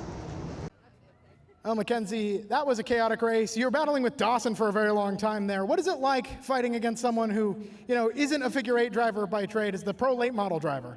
It doesn't matter what Dawson Cox is driving. He's a wheelman. He can jump in anything and just make it work for him. I was hoping that he was going to bounce off a Uke tire because I saw him hit 3 while I was behind him, and not really what you want to have happen, but it worked out in our favor, unfortunately for him. But it's so much fun racing with him, and it brings me back to the days where I started racing with Steve. So it was a great night tonight. Who would you like to thank for getting here tonight? I'd like to thank my husband, Jake Reppin Welding and Rail, BECU, Bickford Ford, Buzzin' Steakhouse, John at Delta Cam, Monroe Grocery Outlet, just for sponsoring this class. I know I don't give them as much of a shout out as I should, but it's so important. So if you do get a chance, go there. And this little man right here, it's his birthday, so I would like to say happy birthday to King, and he's gonna get the trophy tonight. Driver the 67, 3rd place tonight, Mackenzie Dietz Rappin. Well, Quentin, locked in a long battle there between you and Blaine. What more do you think you needed to get to him? just a little bit of luck, you know. I mean, a lot of times figure eight racing, you know, it just takes some luck. Dawson Cox was really fast. I mean, man, the way he wheeled that car, it was incredible. I was watching him, I was like, huh, this is a late model guy and he's teaching me a new line, you know. It was pretty amazing. And then the Cowboy, boy, he's phenomenal too. And both those guys, you know, have problems, and I benefited from that. And Blaine was driving one heck of a race. You know, a couple of times I thought I could get him, but yeah, without it could have been a wreck or whatever. And I thought, you know, it's just better to be smart. And I think it's his first win, and I think that's pretty awesome. Well, who else would you like to thank for your performance tonight? You know, Mary, she owns the car. Mary's towing. We have some wreckers out here and stuff too. You guys check them out. They're beautiful. They help out at Evergreen Speedway, and you know, if you ever need a tow or anything, you know, give her a call. Tommy Gap, you know, he sets the car up for me and has it always dialed in. Keith Taylor and Brandon Lovely and my brother Shane, you know, and everybody on our crew, you know. Chris, he drives a tow truck, but he still helps us, and all the fans that are here. It was, you know, it's amazing to see how many people are still here even after all the races are over. It's pretty cool. Driver number 5, second place tonight, that's Quentin Borison. Blaine, at one point up in the booth, Ben called it an all-star race behind you. You have Quentin, you have Cowboy, you have Dawson, you have McKenzie. What's going through your mind when you're trying to hold all those drivers off? You know, I wasn't even paying attention to everybody behind me. I had Kenny Shukor in my ear. He said, ignore it, pretend they're not there, and just keep going. Well, keeping it cool as a cucumber. Who else would you like to thank for your performance tonight? For sure, my wife, my kids. One of them's here with me today. The other's at home. He just had surgery. Kenny Shukar for giving me the opportunity to drive it again. I wasn't going to race this year because it's just unaffordable, to be honest. I got Winston Auto Repair, B&R Drywall, and Be Happy Carpet Cleaning. Driver of the number 11, Blaine Manning, your Superstock Figure 8 winner tonight. Well, it's Blaine Manning grabbing the W there in the Monroe Grocery Outlet Superstock Figure 8s. Let's go back to the 3/8. Derek, what you say? Sure. All right, BECU mini stocks are up, and your pole sitters Paisley Bender out of Snohomish, the Allied Motorsports 18. Jimmy Absher going to be next to Paisley, the 26 car from Marysville, NPM Welding and Fabrication. Row 2, Cole Raritan and the 4, Granite Falls, his hometown, Bob T. Builder, his sponsor, and Bobby Fisher, the 81 out of Lake Stevens, sponsored by Reese Construction. The Gourmet Latte number 97 is Zach Bristol out of Snohomish. Absher Built LLC aboard of the 12 of Gavin Ballou out of Marysville. Tire Pros hops on the 88 of Brandon Lindbergh, the Stingray Champion hails from Monroe. 59 is Tegan Bjornson out of Arlington, sponsored by the Newell Corporation. The next 2 rows, it's the 21 of Ethan Payne, the car from Gig Harbor. Alpine Equestrian and Gig Harbor sponsors it. 72 of Ronnie Absher from Federal Way, sponsored by United States Seafood. The 11 of Keegan Mooney from Bellevue, custom auto repair specialist. That's cars for those of you acronym challenged folks. And the 14 is Austin Kramer from Snohomish Northwest Security and Sound. Making his season debut, driver the number 16, longtime veteran Travis Woodward, sponsored by Simon & Son Towing. Decided red was overrated, put it back in blue.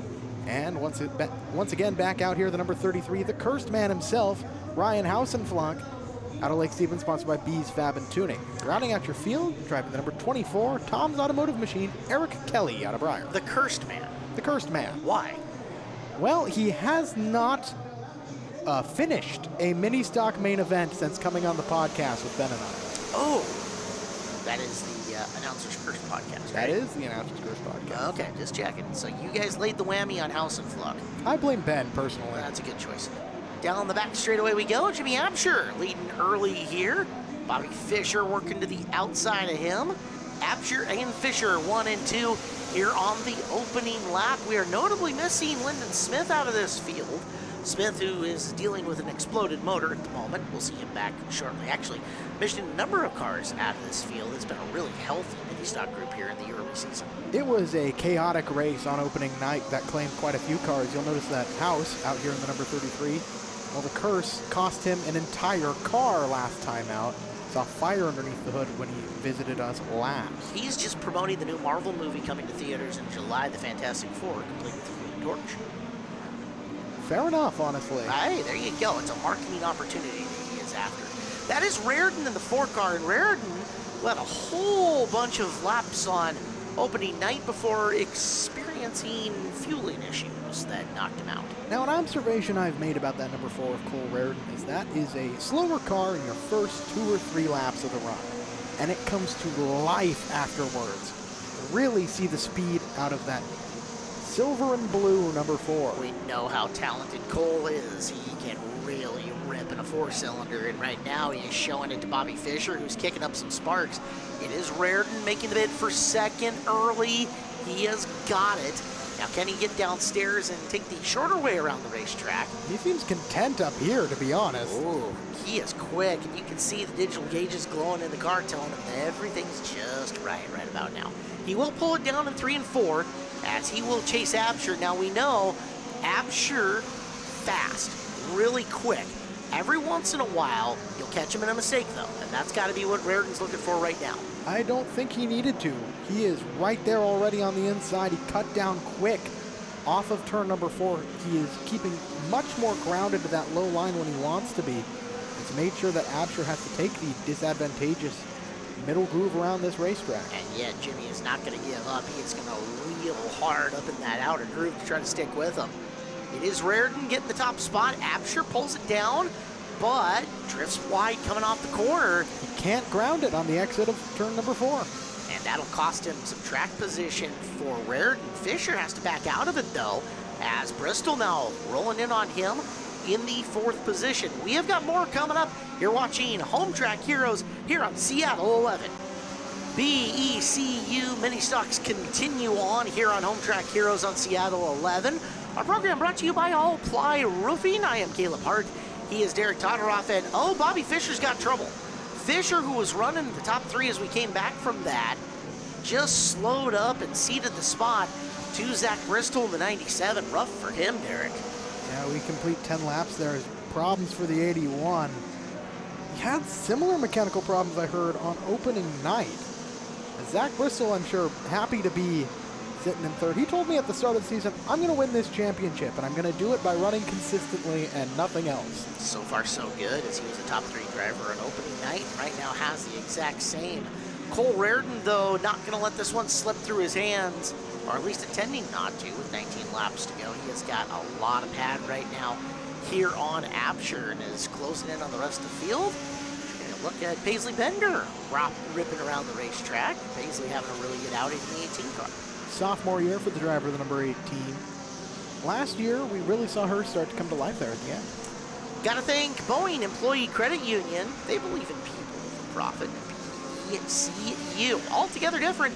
BECU, the proud sponsor of our mini stock class here at Evergreen Speedway, and watching some of those BECU mini stocks rip around right now. Bristol is rolling in on Absher for position number 2.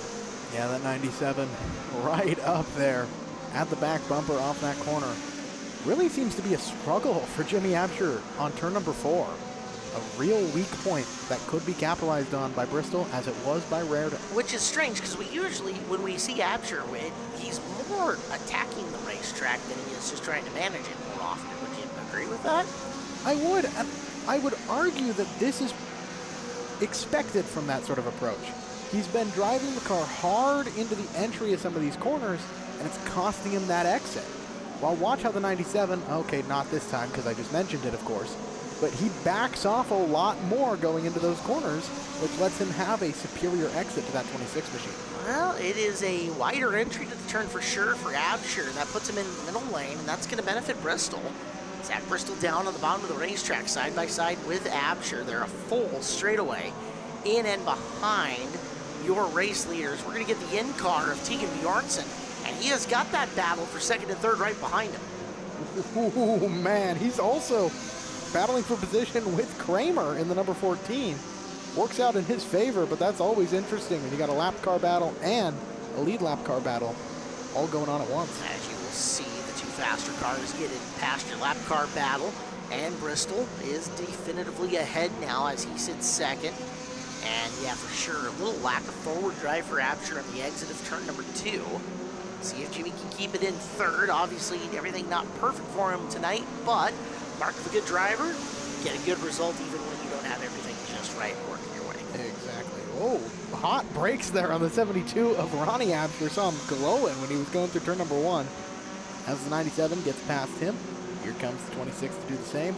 Coming up on Ethan Payne and Travis Woodward in the 21 and the 16. It is some Absher on Absher racing right in behind Bristol, who ends up putting a lap on those slower cars. Going to drive up and past the newly deckled Travis Woodward, making his season debut.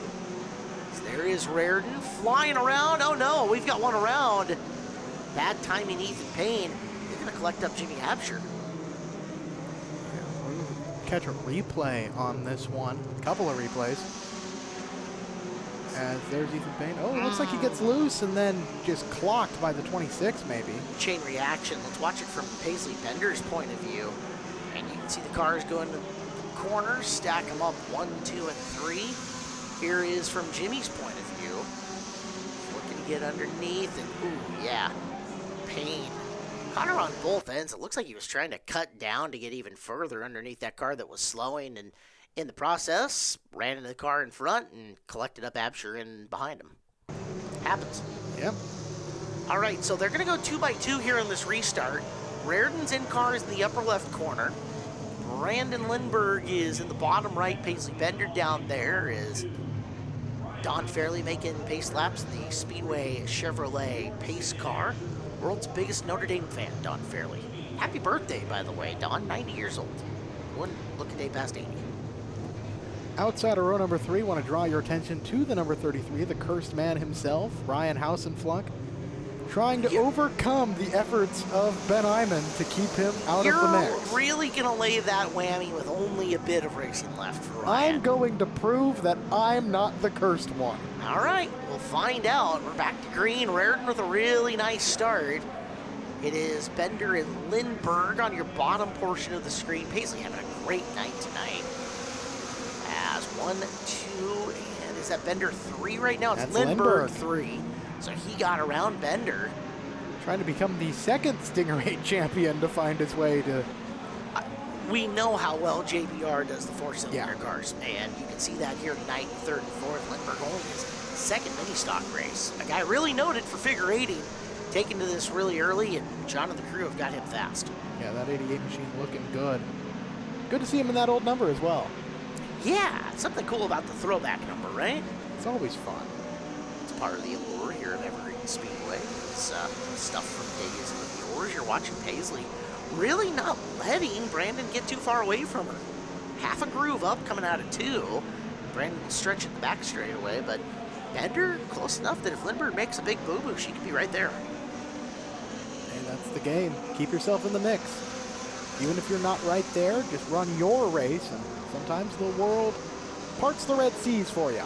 Every lap valuable as far as seat time goes, too, whether you're right up on the back of somebody or figuring out how to make laps in clean air. And right now, your top 4 has got some spacing in and between them, none of them imminent up on the other driver for a pass. So we'll watch them continue on and through, and let's get a look at the 59 of Bjornsson and the 33 of Hausenfluck going after it for a top 10 position on this racetrack. As Paisley closes in a little bit more on Lindbergh. Lindbergh wide off of turn 4, almost to that transition on the 5/8. You'll see that sometimes when those cars exit turn 3 and 4 too high. That right rear tire will just drop off for a second and cost him a second of forward drive. Yeah, the 18 now to his back bumper. Looking for an opportunity. Can Bender do something with Lindbergh here in the closing laps? 3 to go. Paisley trying to pick up a spot. Lindbergh tires down in below the white that time. It looks like he's got a handful here in the late stages. Can't tell if the car is getting too loose on him or if it's too snug and he's trying to drive it loose. Bender now looping to the outside as they come up on the 21 of Payne. Payne, that car looks a bit wounded. Yeah, just a little bit. Lindbergh drives underneath, bringing Bender with as we get the white flag. Cole Reardon looking for victory here. Super quick on opening night, looking to make it count here on night number 2. He is down the back straightaway for the final time with a lot of space between him and Bristol. Home free for the number 4 through turn number 3. Out of turn number 4. Second time we've seen this number at victory lane tonight. Cole Reardon captures the BECU mini stock main event win. Bristol, Lindbergh, Bender finish out your top 4. We're going to head on down to the Angel of the Winds winners podium. All right, Brian, good run tonight. Third place, got to feel good. It was kind of a choppy race at times, but getting into it here, 2 races in the year, how's it good to feel to be up on the podium? It feels pretty good. We've been throwing everything at the car, trying to change it up, make it last through the race, and progress on speed. And we've been slowly getting there. Feels amazing to be up here in front of you guys with a clean car. And of course, I couldn't do it without all the people helping me. PRCBD. We got Allied Motorsports, Kenny's Truck Parts. We got, of course, Tire Pros, if you couldn't tell. Those guys are doing awesome for us. And Big Scott keeping our car just a shiny bullet. And family and friends for coming out, and all you fans watching. Thank you. All right, let's give it up. Third place tonight, Brandon Lindbergh. Zach, good run tonight. Second place in the mini stock. You mentioned double duty earlier in the day. How good does it feel? 2 races, 2 podiums. That feels awesome with the little VW whatnot. The car's definitely coming into its own there, and I'm finally getting used to it, showing in that long green flag run, the mini stock race. And I mean, we're still not fast enough to take on those Hondas, but we're giving a run for the money, and that's kind of what we're trying to do right now. Yeah, that 97. You talk about consistency is always a key to success here. Who do you want to thank for helping you get out for some early consistency? Definitely Nat and Amy Barber for letting me run their car. FTG Boys, we got Honcho, Deegan, Gator, and Dane Osman. We got the car staying up at his shop in Arlington now, so it makes it a lot easier for us. I forgot him with the Hornet stuff, but the GN Northwest and Miller Boys, the Hornet Nest Racing Gang. My girlfriend Sarah, she ran back and forth making sure it was a little bit of a run between the mini stock and the Hornets tonight, trying to keep up, and definitely worn out, but we got, I think, 4 more times we got to do double duty, so I think we'll be ready for it. All right, let's give it up. Second place tonight, Zach Bristol. Cole, before the race, we talked about trying to find some more patience overall, kind of as a group as well.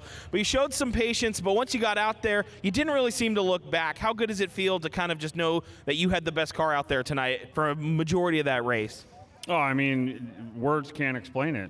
I mean, it's nice to redeem myself from last race and get the win. Yeah, that 4 car was fast. It got out front early. Who do you want to thank for helping you find that speed? Well, first off, I need to thank my crew, Royce Tanner, Sean Norton, my girlfriend, beautiful girlfriend, Jenny, amazing spotter. Good job tonight. I got to thank Brandon Welch. He's been on the computer all day, Bees Fab and Tuning. And then it's my sponsors. Oh, Royce Tanner. Oh, I'm getting to my sponsors. And I can't do it without my sponsors. Bob the Builder, Bob T Builder, Royce Tanner Racing, NPM Welding, Full Throttle Graphics, Finish Line Drafting, my dad, Bickford Trailers. It takes a lot to get us out here, and I'm super grateful for everyone. All right, let's give it up one more time. Race winner tonight, the 4 car, Cole Reardon. Well, there's a smile at the end from Cole Reardon. That's a really intense guy, but nice to see him smile and enjoy the fruits of his labor there at the very end of that main event with his first win of 2025. Here we go, Chain Link Express Wash Outlaw Figure 8. Bruce Beeler's got the pole in the 13 from Tacoma, sponsored by Black Thunder Transport. Next to him, Howard Mackey, the 68 out of Gold Bar, sponsored by Bubba's Roadhouse. Haley Wilkinson, the 35 from Lake Stevens, sponsored by Cobalt Cycles. And outside row 2, the 9 of Dakota Wilkinson out of Lake Stevens, sponsored by Tony V's Garage. The 676 Ricky Dietz out of Arlington, sponsored by Tire Pros, the shop of Arlington, alongside 767 of Jamie Corbett, also out of Arlington, sponsored by A1 Auto Service Center.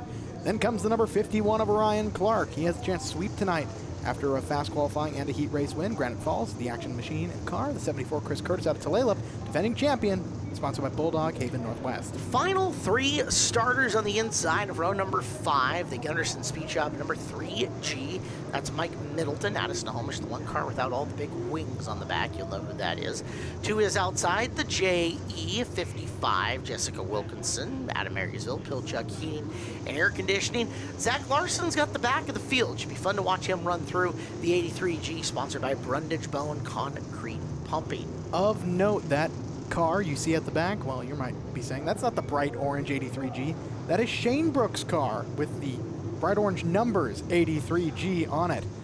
So car not his own for Zach Larson as they are working their way through the left-hand corner, and they see the green from JD. And would probably give a very, wow, okay, yeah, I was going to say a big thanks to Shane Brook for letting him run the car, but we had chaos. Holy chaos. Haley's going to need more sheet metal again as the 35 of Wilkinson around. And yeah, we got some munched race cars. Let's take a look. Oh, Haley into Dakota. That's not going to go well at family dinner. Ricky just pushed 35 up onto the 9. Ooh, Beeler got a whole lot of help in getting around. And Dietz, I mean, it's all a family thing. Just right there. Who was inside row 2? Was that Haley? Inside row 2, yes, that was Haley. Huh. So the 35 is at the center of a lot of this. Let's watch again. Ryan Clark barely escaping in and through. So Beeler on the front row gets sideways. That stacks up everyone. 35 goes up the track, takes the 9. Corbett gets away. Here's Dietz. All right, let's go. Oh, well, they're going. No. Front bumper's fine. Yeah, that's good. All right, well, 6 cars involved-ish. A lot. Somehow. A lot happened there. All right, so we're going to get an extreme reconfiguring of this lineup, you think, right? That depends on how the officials call it. Yeah. And it's still Beeler, and it's still Mackey in the front row. So front row's we've eliminated consistent. the second row. Yeah, goodbye Wilkinson family. Second row is gone now. Wow, lots of sheet metal for them. They're at the back of the field, not out of this race, but not there on second row. Mackey, Beeler taking the green. We're back underway for the Outlaw Figure 8s. And ironically, it's Dietz family now in the second row with Ricky Dietz and Jamie Corbett. And then the Boney Brothers racing team behind them is, oh, here comes Corbett to the inside, battling with Howard Mackey. Nice run, Jamie Corbett. Shot out of a cannon and into the lead. We have seen Corbett pick up feature wins where he has just gotten out to the front, hid from everybody. 2 cars. Wow. Making contact and off the track they go. That's Curtis and Mackey. Wow, so the chaos continues at the front of this field. Ryan Clark already up into third. It is going to be Corbett. Is that Mackey hanging on to second? Nope, that's Corbett, Dietz, and then Clark. Wow. As Mackey and Curtis involved in that incident, that brings us to yellow. Caution out on the racetrack, and let's continue to watch this. All right, so Mackey goes full send. They go side by side. Curtis and Mackey in and through. They'll drive through, and, well, they just kept turning left. Weird. Huh. Another look at it from Ryan Clark's perspective. Clark trying to sneak his way up into second. He's going to lean on Ricky. It's a front bumper in and behind him on Beeler. They'll both get through now from Dietz's perspective. So Dietz watching. Trying to find some room around the outside of them, and well, thought about following them off to the left, but did not. Here's from Howard Mackey, 68. Whoa, way wide through the corner. That opens the door. 74 comes the inside. Contact there. They're locked together. Wheels to the left. And they just keep turning left, which on a circle track would be fine, but we're figure 8 racing. That's very bad. Yeah, we try and turn left and right. Yes. So Mackey and Mackey and Curtis are now going to have a problem. Now it's Beeler inside row 2, Dietz right there, and it's a Delaware style restart with Corbett out front. This has been a wild lap 1 officially. Corbett in command. Corbett, the only guy with his car not having a dent in it at this point in time. Hey, another car that stayed out of trouble is the 83G of Zach Larson there at the tail.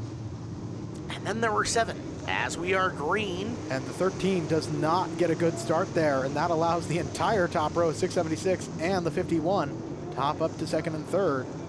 So Corbett, Dietz, Clark now, and we will go in car with Ryan Clark, tonight's quick qualifier and heat race winner. Get to the front, it's a clean sweep for the 51. We don't see that in the Outlaws all that often. No, not particularly often. As it looks like Dakota Wilkinson stopped there on the interior of the right-hand South Pole turn. And here's Ricky to the inside of 767. Found a mistake in Corbett. They will go side by side. And it is the kid, Ricky Dietz. He'll pick up the lead through the South Pole in trademark Ricky Dietz style, breaking the back end loose and putting the speed down. Well, here comes the car behind him, that number 51 machine of Ryan Clark. We know it's fast. It's the fast qualifier chasing down the survivor. All right, Ricky Dietz is looking for the win. Ryan Clark is looking to bust out the broom and sweep the night. We'll finish it off coming up next as you're watching Home Track Heroes on Seattle 11. It is the final segment of the night here on Home Track Heroes on Seattle 11. We are speeding our way towards Steve Harvey, but before we get there, we have got to finish off our Chain Link Express Wash Outlaw Figure 8 Division main event. Ricky Dietz up in front. Big pressure coming from Ryan Clark, who is looking to sweep the night. I'm Cam apart. He is Derek Todoroff, and Derek, this is turning into a great battle up in the front of this field. Youth versus experience, although we're getting up there and not much time left to call the 51 inexperienced. Ryan Clark has proven his worth here at Evergreen. He's proven his worth elsewhere around the west side of the United States in that 51 and on the Outlaw Figure 8 track. All-Ply Roofing brings you our program here on Home Track Heroes. Dietz trying to hold off Clark. Good action behind the field. Zach Larson is the car with the 98 on it, scoring as the 83 for his own points. As he looks to make his way up and through, they will put a lap on Mackey's 68, as there is your race leader Dietz. Weird to see Ricky playing defense, but he's having to right now on Clark. That 51 is faster than he is. That's another rare thing to say. But Ryan's been living up to that nickname, the Rocket, chasing down that 676. Two very noticeable paint schemes, the black and red versus the white and black of these two race cars. And Ryan's searching for a way. He knows he's got time. 30 laps of racing still remaining. We mentioned this a lot on opening night here for the Outlaw Figure 8s, but whoa, close call in the intersection. They are on a new tire this year. They are on the slick as opposed to the 970. And it's kind of opened this racing up as intersection getting interesting. Dietz, the vastly more experienced veteran, not that Ryan doesn't have a lot of laps, uses the intersection to his advantage and gives himself a little breathing room for the time being. Well, he is a man with little to no fear in that 676 car. Number of times he's run this intersection has left him confident as can be, and he's willing to just push it sometimes. You've seen over the years, it can bite him, but not as often as one might think. So getting a look at it here, and you watch a lot of figure 8 racing. When these guys go on the road, you'll often go with them. The slick has definitely changed the way these cars are handling and driving around Evergreen Speedway. Oh, and a product of me traveling with these guys is I get to hear their thoughts on a lot of the changes that are made to this race car. Rarely do you hear universal positivity to a change. That's what I've got about these slick tires. These drivers in love the extra grip, the extra speed that is just allowed with this completely slick tire. They are thrilled to be on it. That's a look at Jamie Corbett. He is your third place car. We watched Zach Larson shake himself loose and into the fourth position. He's going to be trying to run down Corbett. Further back in the field, Bruce Beeler and Haley Wilkinson driving for position. Your lead battle is on the left, the 676 of Ricky Dietz, the 51 of Ryan Clark. Third place, Jamie Corbett. Full half track in and behind them is the in-car view on your right-hand side. Now, you've talked about how Ricky loves to kick that car a little bit loose. It's a very, very high-powered machine, but that last time through the intersection, you saw him going into the right-hander. Too much speed, and now suddenly the back end sliding out. That let Ryan get right to the back bumper.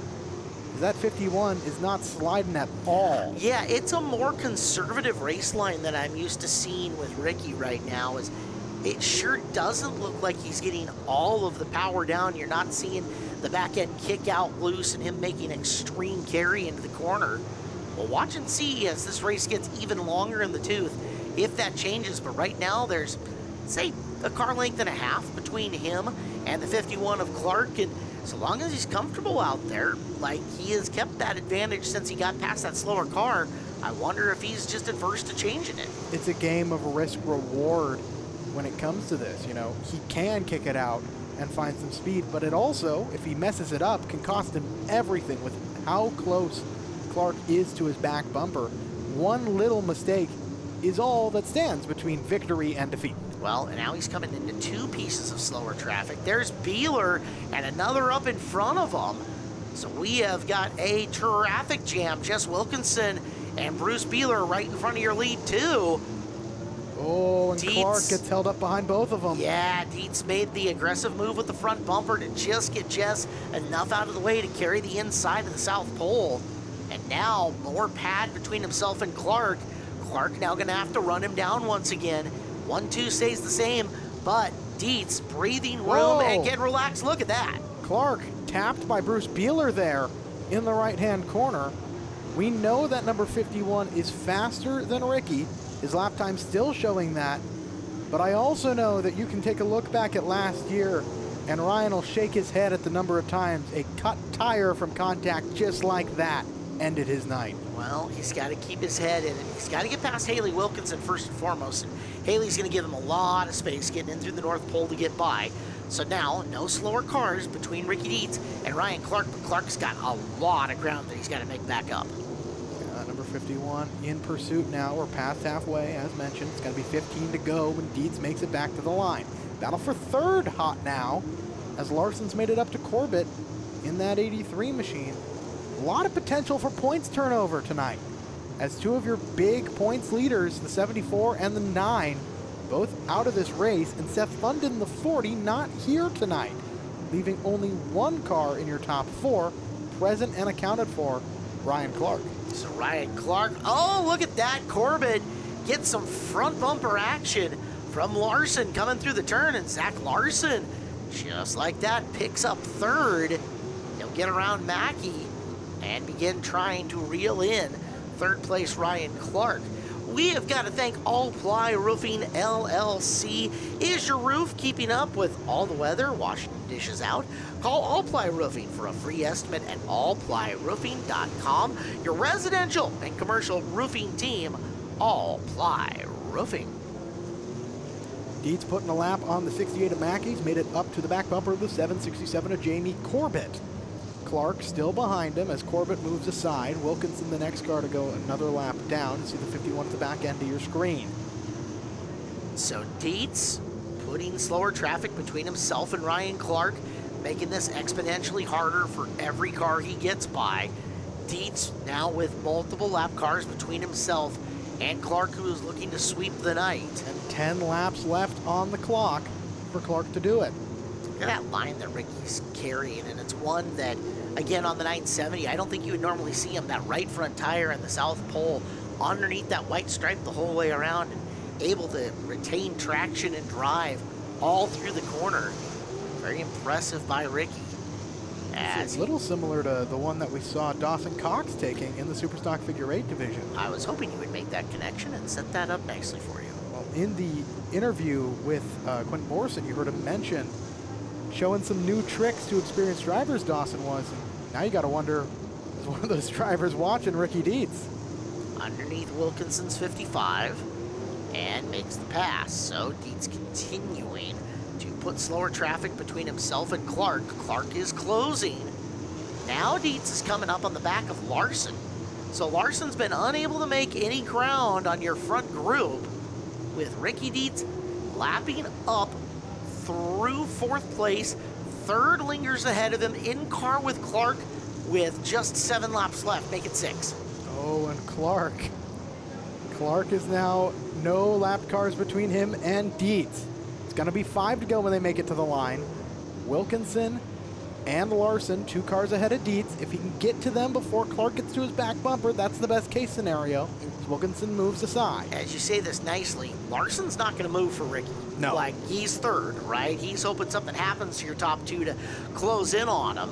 Well, and we've had this conversation already tonight about you're on the lead lap. Why yeah, move? Absolutely. He's going to make Ricky earn this. This is not going to be a gimme. And Ricky doesn't want to catch him. He wants to not get to the back bumper of Larson until maybe the final corner, but he's going to. He's going to have to get up and around Beeler here, and Clark doing everything he can to close in.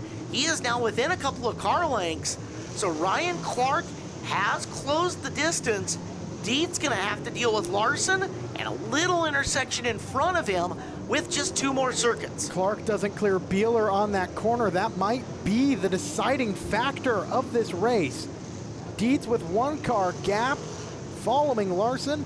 He wouldn't have let off earlier, but now that he's got that little bit of a gap, he can afford to not push it. Get to the back bumper of Larson as he sees the white flag. With the intersection checking up for him, that also is the other portion of that. If Mackey and Wilkinson had kept going, maybe it would have been the X factor we were looking for.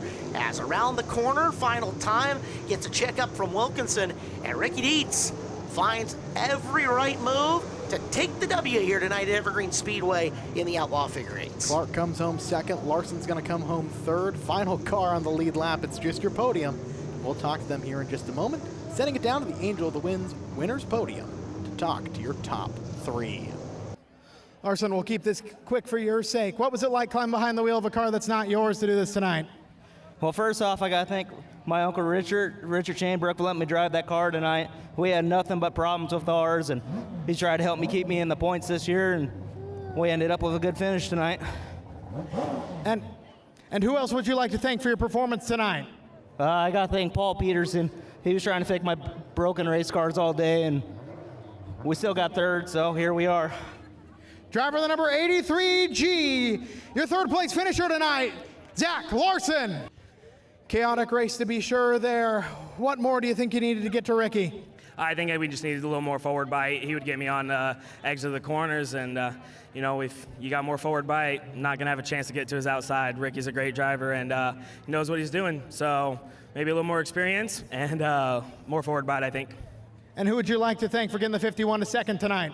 I got an amazing list of sponsors on this car. I got Action Machine, Bulldog Haven Northwest, Thermotech Powder Coating, JB Sandblasters, MBQ Chassis, Holton Racing, MCA Creations, and the most important people in the shop all the time. My dad, Chris, this little guy here, Kingston. Happy birthday, buddy. But like I said, my dad, my mom, my uncle Chris, my Aunt Cena, and Jason, Nick Holton, Connie Holton, all these people spend so much time with me in the shop and get me through to what I get to love to do. Driver the number 51, second place tonight, Ryan Clark. Well, Ricky, you got out front there behind the wheel of that 676 and you didn't look back. How does it feel to get back to victory lane? There ain't no better feeling than being right here, right now. It's been a long time coming, you know, fighting cancer last year. I'm cancer-free, I think. I'm in remission anyways. But I'll tell you what, I still got my stamina back, and you know, I couldn't do this without my crew, my sponsors, my family, my girlfriend, because I don't have the stamina that I used to, so I can't get to my happy place by myself. And I mostly want to thank God for my health, and I'm still above ground, and these fans. We have got the best fans in the world, and I love entertaining you guys. You know, thank you for coming out and giving me a sandbox to play in. Anyone specifically you'd like to thank? Everyone. There's a list of so long I don't know if I can remember them all. Bobby Black, Paul Peterson, my brother Jamie Corbett, Katie, my girlfriend, Augie, my spotter, Stevie is his girlfriend. Man, everyone, man. Everybody, all my brothers in the pits, all these guys, they helped me out tonight. My car was crashed. You know, these figure eight guys are a close bunch of people, and I'm really starting to have a lot of fun racing with them again. And I look forward to putting on more shows for you guys. So, Tire Pros is my major sponsor, and I couldn't do it without Ryan Berg. He's not only is he a sponsor, but he's a good friend of mine too. Driver of the 676, Ricky Dietz, your race winner for the Outlaw Figure Eights. Well, Derek Todoroff, guess what?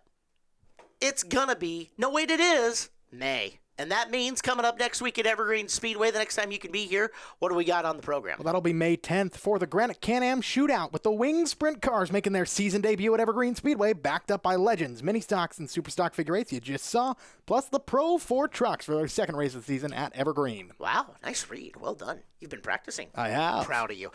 Next week on the show, the first race of May is going to feature the Pro late models once again. The Street Stocks, the Stinger 8s, the Hornets, and the Youth Hornets are all on the card. I'll tell you what, we have a bunch of fun with you here on Home Track Heroes. We love having you tuned in, but you got to come out to the races live. There's absolutely nothing like it. So get your butt to the Speedway. Please, again, we told you everything that's coming up. We'll see you next Sunday night if you miss any of it. For Derek Todoroff, a little bit of Ben I'm in action in Victory Lane, all the camera guys, Emily Griff, and Derek, I'm Caleb Hart. Good night, everybody. We'll see you next Sunday here on Seattle 11 for more Home Track Heroes. Thanks for watching Evergreen Speedway's Home Track Heroes on Seattle 11. Join us next week for more great racing from Evergreen Speedway.